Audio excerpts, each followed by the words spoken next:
Bonjour à tous, dans cette vidéo on va corriger ensemble le premier exercice du devoir libre 11 à traiter en autonomie qui s'appelle portée d'un tir avec frottement fluide.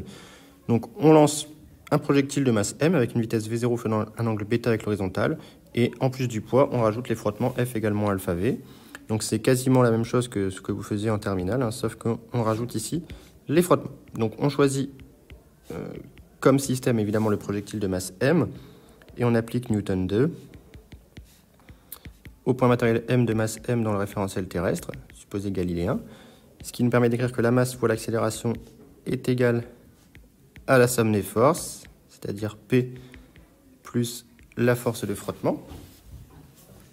On a P qui est égal à moins mg du z, hein, si on appelle unitaire z le vecteur unitaire porté par l'axe au z, et unitaire x le vecteur unitaire porté par l'axe x, et on a la force de frottement qui s'écrit moins alpha v, donc qui s'écrit moins alpha x point ux moins alpha z point uz.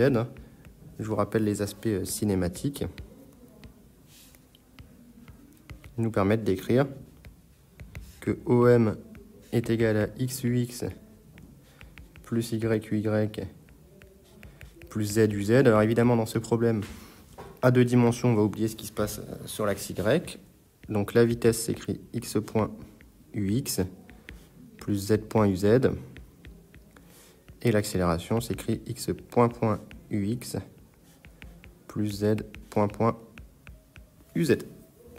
Donc Newton 2 peut se réécrire. Il va tout simplement avoir que mx point égale à moins alpha x point, que mz point égale à moins mg moins alpha z point. Et nous, on cherche à montrer que l'équation de la trajectoire tend vers une asymptote verticale d'équation x égale L. Donc, on va s'intéresser à ce qui se passe sur x. Et donc, cette équation étoile, elle se réécrit m dvx sur dt plus alpha vx égale 0, soit dvx sur dt plus alpha sur m vx égale à 0.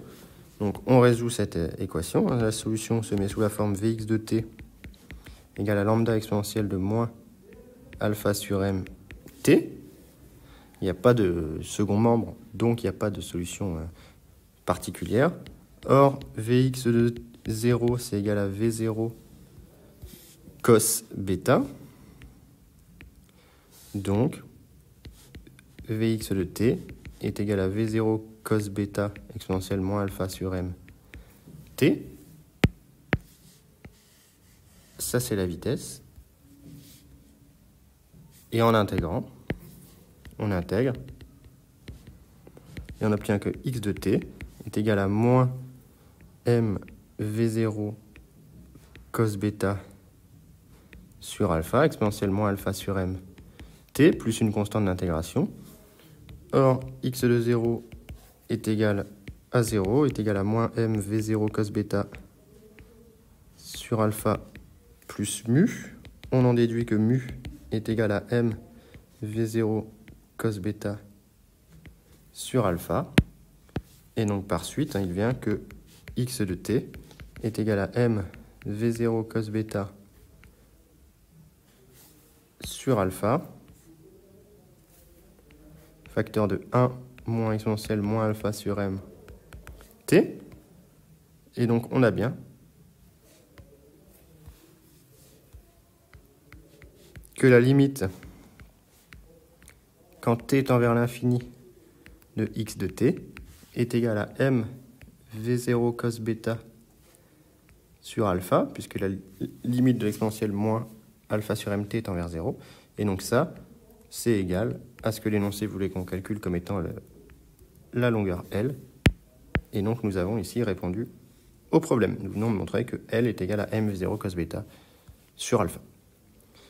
Donc voilà pour cette première partie du devoir. C'était pas très compliqué. Peut-être que certains ont décidé d'obtenir la trajectoire complète en faisant également l'étude de ce qui se passait sur Z, et vous devez dans ce cas-là obtenir exactement le même résultat que ce que j'ai ici.